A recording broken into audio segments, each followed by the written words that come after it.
Hi, my name is Aloho, and I'm a graduate of MIT. This video is on carbon-based chemistry. Carbon is the backbone of life because of its unparalleled ability to form molecules that are large, complex, and varied, which is why compounds containing carbon are said to be organic, and their study is called organic chemistry.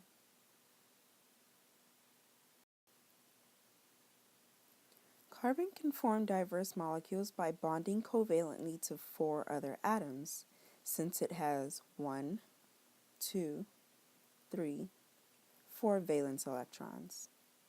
In organic chemistry, carbon usually forms single or double covalent bonds. Each carbon atom acts as an intersection point from which a molecule can branch off in as many as 4 directions. This enables carbon to form large, complex molecules.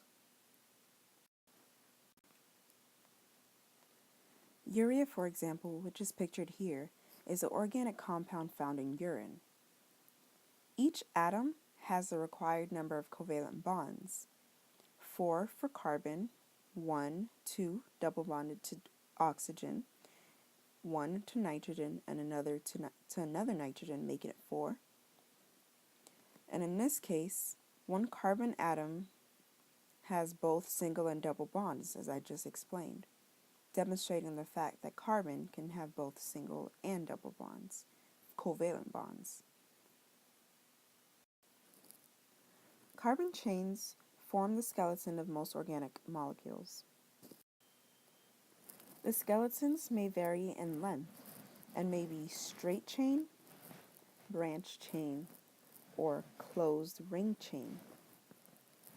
Some carbon skeletons have double bonds, which vary in number and location.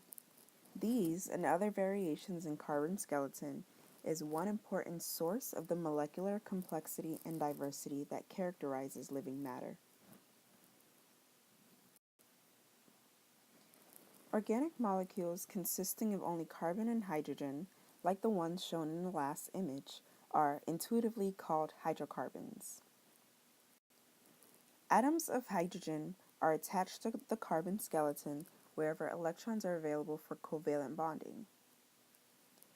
Although hydrocarbons are not prevalent in most living organisms, many of a cell's organic molecules have regions consisting of only carbon and hydrogen. For example, the molecules known as fats have long hydrocarbon tails. This lower region for the saturated and unsaturated fatty acids attached to a non-hydrocarbon component, which is the component in red.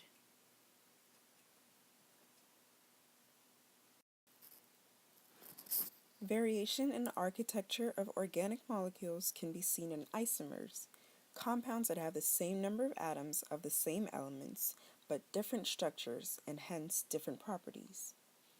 Let's examine 3 types of isomers: structural isomers, cis-trans isomers, and enantiomers. Structural isomers differ in the covalent arrangements of their atoms. Compare these 3 carbon-based molecules. All 3 have the same molecular formula: 3 H 8 O. They all have 3 carbons as their backbone, with 8 hydrogen and 1 oxygen. But they differ in the covalent arrangement of their carbon skeleton. You'll notice that the hydroxyl group in blue varies in its attachment to carbon, making these 3 structural isomers. The number of possible isomers increases tremendously as carbon skeletons increase in size because there's more opportunity for variation. Structural isomers may also differ in the location of double bonds. In cis-trans isomers or geometric isomers, Carbons have covalent bonds to the same atoms, but these atoms differ in their spatial arrangements due to the inflexibility of double bonds. Single bonds allow the atoms they join to rotate freely around the bond axis without changing the compound. In contrast, double bonds do not permit such rotation. If a double bond joins two carbon atoms and each carbon also has two different atoms or groups of atoms attached to it, then two distinct cis-trans isomers are possible. Consider these two examples. The cis isomer has both chlorines attached across the double bond of the two carbons on the same side, the left side, while the trans isomer has the chlorine atoms on opposite sides of the double bonds. Finally, enantiomers are isomers that are mirror images of each other and that differ in shape due to the presence of an asymmetrical carbon. This asymmetrical carbon is attached to four different atoms or groups of atoms. That's the key here. The carbon must be attached to four different atoms or groups of atoms. These four groups can be arranged in space around the asymmetrical carbon in two different ways that are mirror images. The dashed line indicates the plane of the mirror. Enantiomers are, in a way, left-handed and right-handed versions of the molecule. Just as your right hand won't fit into your left-handed glove, a right-handed molecule won't fit into the same space as the left-handed version.